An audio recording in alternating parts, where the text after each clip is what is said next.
Yeah, obviously looking back at the Central Michigan game, really proud of our football team for getting a win on the road, a conference win on the road against a good football team, and really starting with the defensive side of the ball. I mean, the defensive effort for 4 quarters, the defensive high level of play for 4 quarters was awesome, and really that's what gave us an opportunity to win that football game.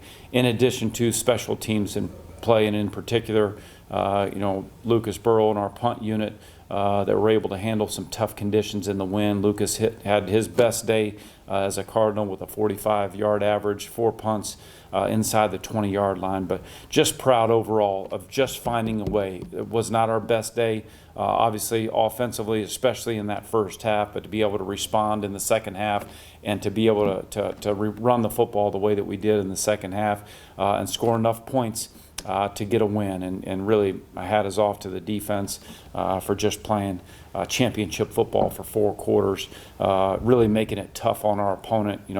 We forced two turnovers. We had 3 sacks, limited them to 5 to 20 on third down, under 50% completion for the day. And really holding a running back that is a very good football player in Lou Nichols to under 100 yards, 2.7-yard average.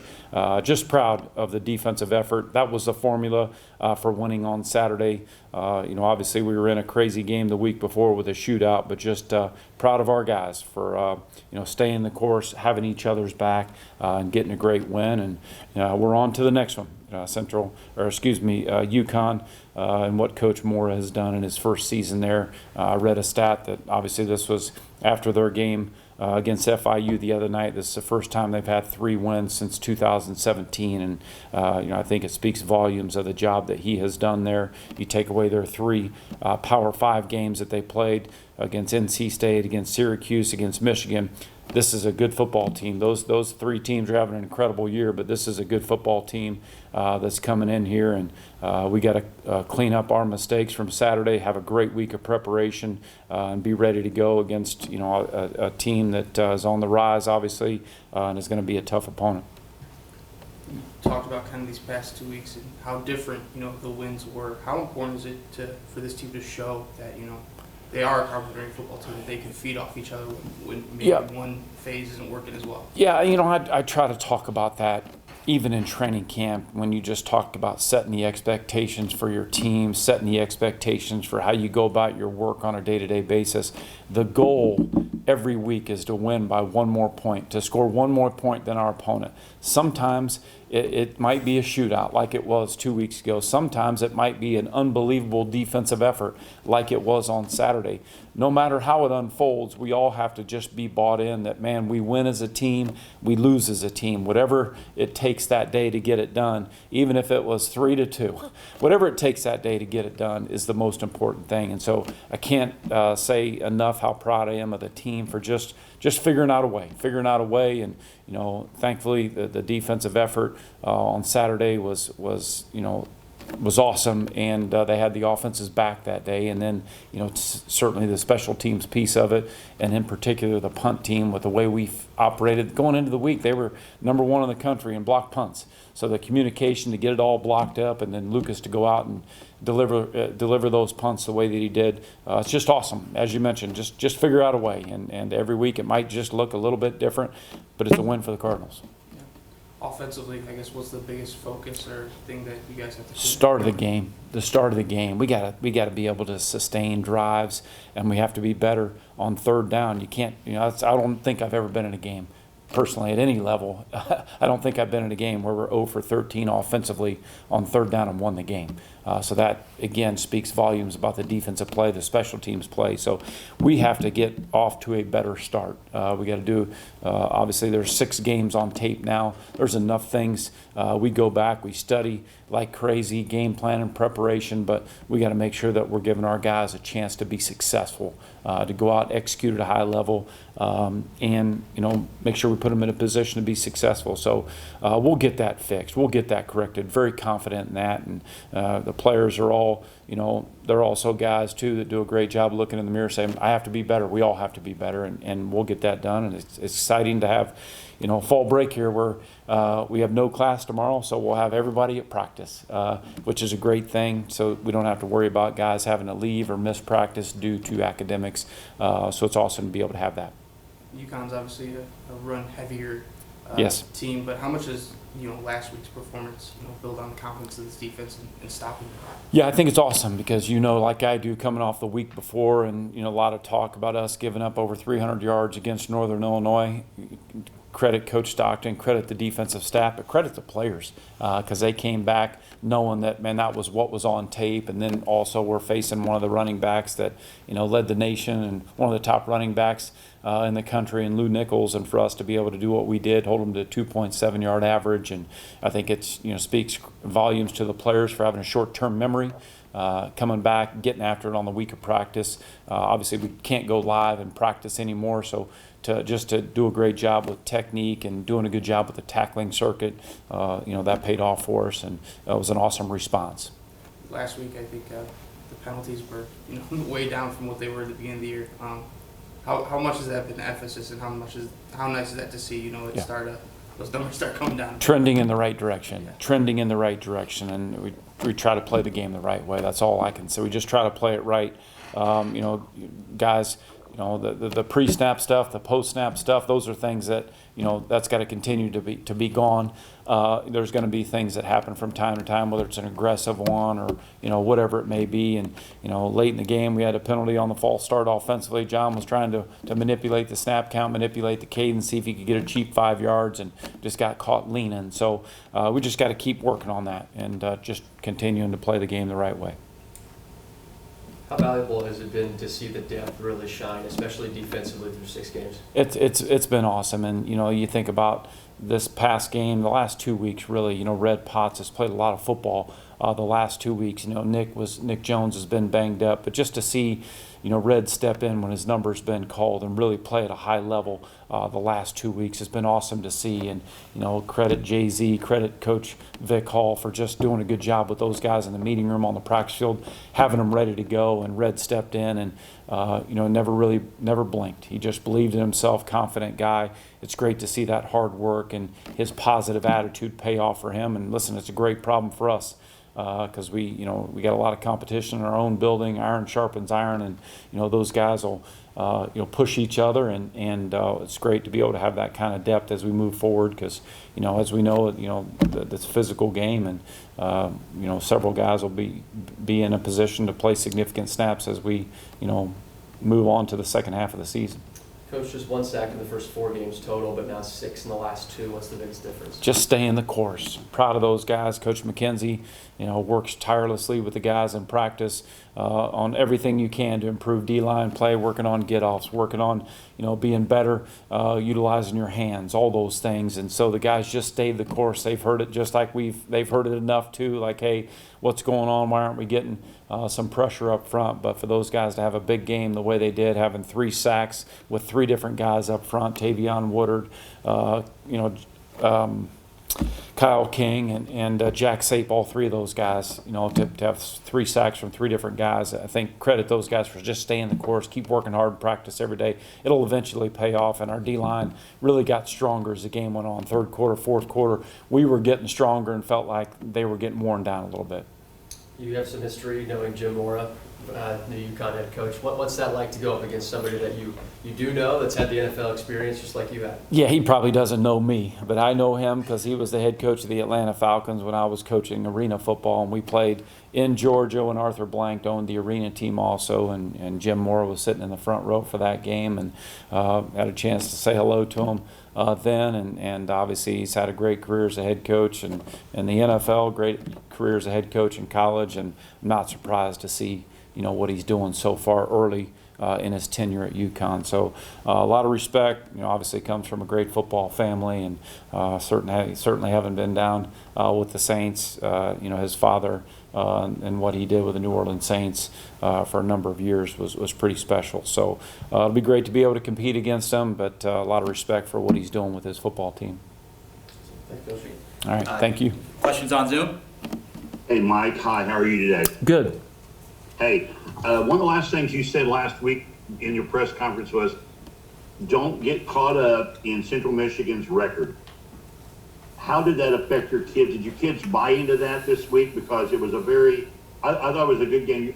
Different parts of your plan work, your offense work, your defense work, and your special teams worked at different times. How hard was that to sell to your kids to ignore the record? Yeah, that's not hard. We've been in 3 conference games so far this year, and all 3 of them have been one-possession games. Central Michigan came in here last year to Schumann Stadium and got after us pretty good. And I know during their head coach's radio show on Thursday, he made a comment that I certainly let all of our guys listen to Friday night when we got to the hotel, that they embarrassed us last year, and it was time for them to step up and deliver. So I let our guys listen to that. It's one of those just – you utilize all the information that you can get your hands on, but our guys, not for one second did I ever think that they looked at Central Michigan and said, well, this is a 1-4 team. We should be able to beat them. Listen, this is a good football. Every team in this conference is good, and we got to be ready to go each and every week and be ready to go execute at a high level. Is it frustrating to you sometimes during the game you want your offense, defense, and special teams to work at the same time? Is it frustrating to you? And I used to coach too, and you want to pull your hair out because you want everything to work perfect. How difficult is that for you and your coaching staff to say, okay, we got to look at the big picture here? Sounds like you know me pretty well. Mike?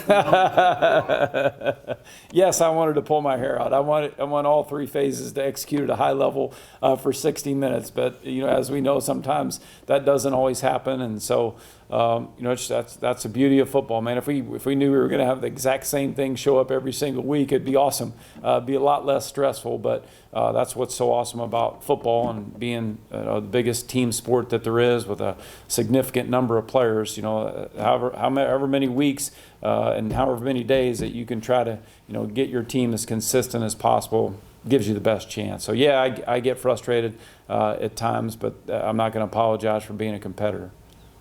When the fans come into Schumann on Saturday, what are some things that you are wanting them to be aware of UConn? Coach Moore has done a great job. I mentioned it. This is the first time since 2017 that they've had 3 wins, and they're staring at the halfway point of their season. Basically, they played back in week 0. But this is a good team that's trending in the right direction. UConn's going to be just like they're going to come in here and they're going to be ready to go. They're hungry. They're going to be ready to go.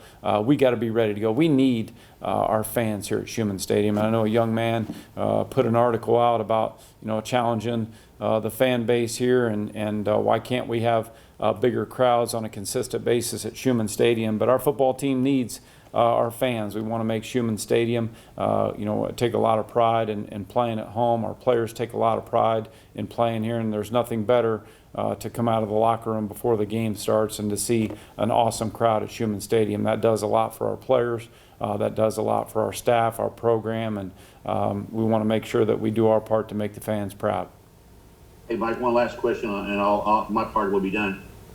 This kind of reminds me of when Army came in here into Muncie a couple of years ago with that really good football team, and you guys won. Is this something that you're outside the MAC now, a totally different opponent that has played 3 D1 schools already, the powerhouses.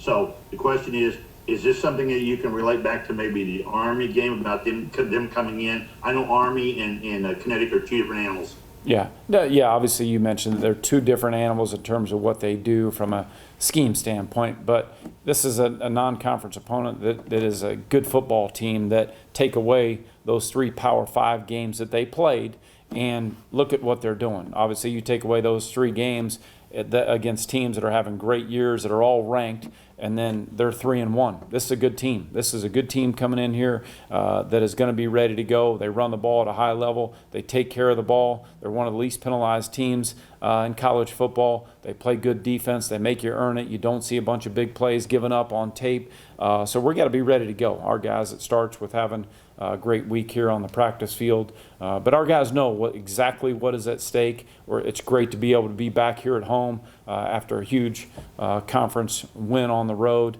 So we'll be ready to go, and our guys know exactly what's at stake.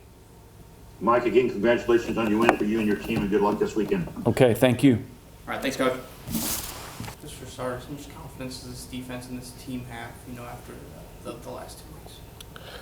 I feel like they just continue to build every week and every day that we take, especially just showing the offense that we got their back no matter what. I feel like they built their confidence in us, and like you say, they've already built their confidence with them as the previous weeks, just performing every week in, week out, so it was fine.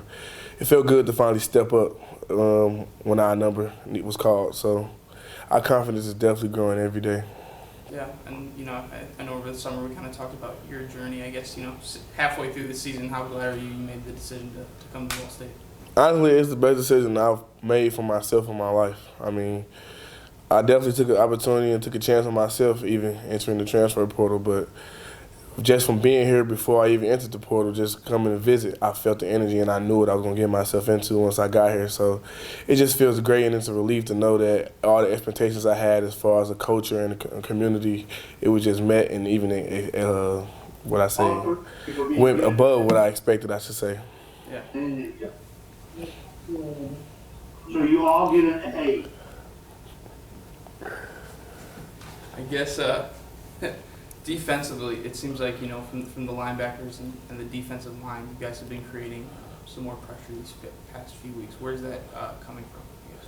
Honestly, just knowing that we had to step it up. I mean, we don't like giving up a lot of points. We don't like giving up a lot of yards, especially on the ground. Like running the ball it's a pride thing, I feel like, and that's just another thing that we've been stressing every day, at practice, to just stop the run. Especially these last 3 weeks playing teams that are very, very run heavy.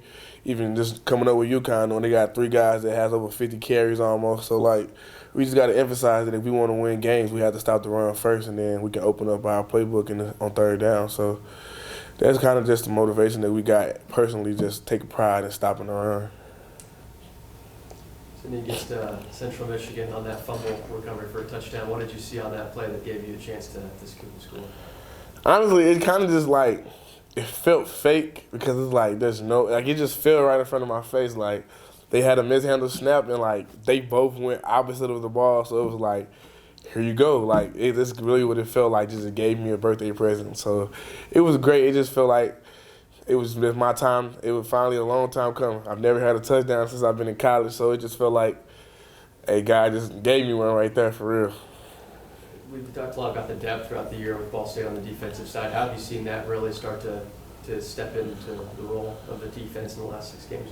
I feel like it's definitely helped us a whole lot, just knowing that guys have embraced their roles. Like every week it's a different lineup. Like it's a switch somewhere. So just knowing that everybody's been ready and just preparing all fall camp, just be ready when your number's called. Coach New preached that every week. Just be ready when your number called. You'll never know when your number called. And a lot of guys' number got called this week that we needed to count on, and they stepped up to their occasion. They just come from preparation throughout the week. Scout players giving a good look. So it just all come together, just being prepared every day. How has Coach Stockton on the defense really helped you get better each and every week?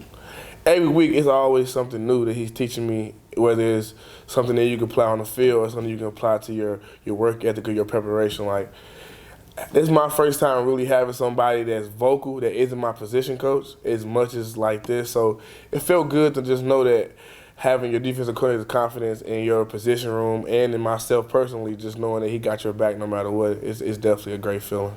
Just looking at the linebacker group as a whole, how has that squad gotten better throughout the year? Yes, definitely. I feel like a lot of people's confidence has gotten more now. This is my 6th game playing Division I football, FBS, so it definitely was an adjustment. And just knowing that those guys continue instill confidence in me every week. It's gonna come. It's gonna get better every week. And just knowing that we gelling as a group. Like Clayton is talking to me every play, even though he in the box and I'm on the D line almost like, but we communicating every play. So it's just like, we gelling and we getting comfortable with each other every game. So it's just a great feeling, honestly. Thank you. We got any questions on Zoom for Sidney? I have one, Cody. Young man, you said that was your first touchdown, Yes, sir. correct? Yes, sir. What did that actually, once you finally got across the line and you knew that you were in the end zone, what was your first thought? My first thought was like, was there a flag? Honestly, I looked back. I was looking back. I'm like, I didn't want to celebrate too early because I'm like, there's no way they just gave me this touchdown so easy. But my first thought after that was kind of just like, get to the sideline, don't celebrate. Coach Stock preach every week that we just seen the Michigan player get flagged for doing the celebration, so we knew before game that we can't celebrate. So I got to the sideline, got the turnover belt, and then I celebrated with my team. But we knew we had to go right back out there, so it was short-lived, but it was definitely worth it. With your team winning 2 games in a row now and UConn coming in, what's the mindset of the defense? Honestly, just one at a time. Like you say, every week, no matter who the opponent is, conference or non-conference, we prepare like they coming in to try to take a championship away from us. I mean, every week we preach one at a time, one game at a time, one practice at a time, one play at a time. So we just know coming in that they like to run the ball. Like I said earlier, they got 3 running backs that had over 50 carries. Probably 7 different guys have ran the ball for them. So we know that they're going to come in and try to, like you said, adjust themselves on the field. So we just know that we got to set the tone early and, like you say, win first and second downs and get ourselves in position to win on third. Thank you. Yes, sir. All right, thanks, Sidney. Appreciate you. It's the first time you've done a press conference. Yeah, it is. What's that like? Being called to kind of come up here as kind of one of the spokesmen for the team this week. Definitely different, that's for sure.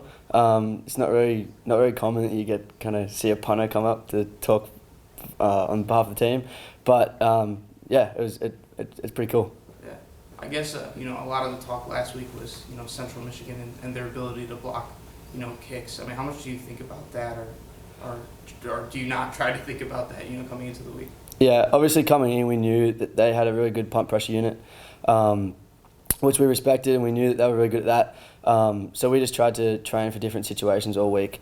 The scout team that we had on punt pressure was really good all week to give us a really good look for it.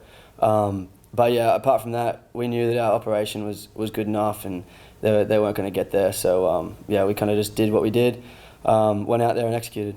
Does anything change on your end as a punter, preparing for that? No, not really. Obviously, in different situations, you want to kind of get a bit of quicker operation, like in that last quarter with a minute and a half left, and they're all coming. So you're got to be a little bit quicker. But apart from that, no, not really. Our operation's normally pretty fast, so yeah, no worries there. Yeah, I guess taking me through your career, when did you start kicking, and when did college football become a goal of yours? Yeah, so I played Australian football growing up until I was about 18. And then obviously went through Pro Kick Australia, the program down in Melbourne, with Nathan Chapman and Johnny Smith from down there. And probably 2019 was kind of my first kind of look at it, and I kind of said, all right, this is what I actually want to do when I first met them. And then went through the process with them, and yeah, 6 months later I was kind of fortunate enough to be given a chance to come here, and yeah, it kind of all went from there. How's the culture shift been, coming from Australia to Muncie, Indiana? It's definitely different. The weather, the food portions, two are probably the biggest things.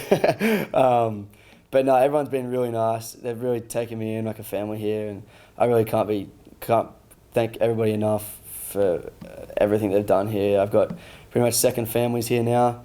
People that I'm going to be brothers with for life. So yeah, I really just can't thank them enough for that.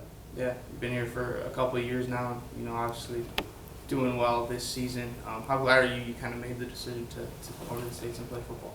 Yeah, no doubt. It was probably the best decision of my life, that's for sure. It was probably helpful having the first couple of years with Nate Snyder last year to kind of help mentor me a bit, kind of get me with a bit of a smooth transition there.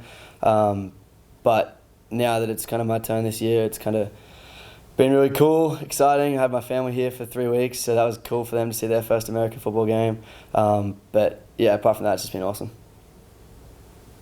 You mentioned your family being here the last couple of weeks. What's that been like? That's been awesome, yeah. They got to see their first college football game, American football game at all. Usually they're up at 4 a.m. in the morning on a Sunday trying to catch the games. Probably don't really know what's going on half the time, but they're learning, and yeah, for them to be here was really special. Especially first game was family weekend against Murray State a few weeks ago. So yeah, it was a really cool experience. How much have you sat down with your family and tried to teach them the game of American football? A fair bit. There's definitely been some phone calls that Dad's been kind of quite confused. Mum kind of understands it, and Daddy's learning a lot now that he's kind of been watching a bit more. But yeah, that first year was probably a bit tough for them. They didn't really have much clue what was going on, to be honest. What confuses them the most about football? I think just like, well, even for me, I still get confused on some of the penalties. Like, if you see me on the sideline, I'm still asking questions like, what was that flag for? Like, I have no idea. But yeah, probably the penalties, to be honest, because they don't really understand me that. And Australian football is a lot more free-flowing rather than, like, there's a first down, second down, third down. In Australian football, it's kind of like soccer. It's like a lot more free-flowing, so there's a lot less stoppages. So for them to, like, see the ball get stopped every 5 seconds, can be a little bit confusing. Lucas, how have you gotten better as a punter throughout this year? Obviously, experience has definitely helped me. Obviously, last year, I kind of got my first few games in there last year, which was good to kind of settle me in a bit. And then to actually have this year to kind of go forward and be out there a lot more than just once or twice a game has been really important for my, like, growth in that. But yeah, just getting comfortable in different situations, like whether we are backed up or whether we're trying to pin them or anything really. We've been training a lot for it, and obviously we have Dylan, a really good long snapper, so he's helped a lot. But yeah, apart from that, it's been really cool. Thank you. Any questions on Zoom? Hey, Luke, I got a question. Steve Strimming, XLH Sports. You're from New South Wales, but you mentioned the football school that you went through in Melbourne. You see a lot of college football now with Australian kickers. What did that school give to you that you were able to translate into American football? Everything, pretty much. From day one that I went there, I was just like shanking balls left, right, and centre, pretty much. But they kind of settled me down and showed me a few different things that we could work on. And then pretty much from any of the rules to how to prepare for a game to penalties, everything, they kind of try and help you with that on the theory side of things. And then obviously punting wise, we're training with them a few hours every day.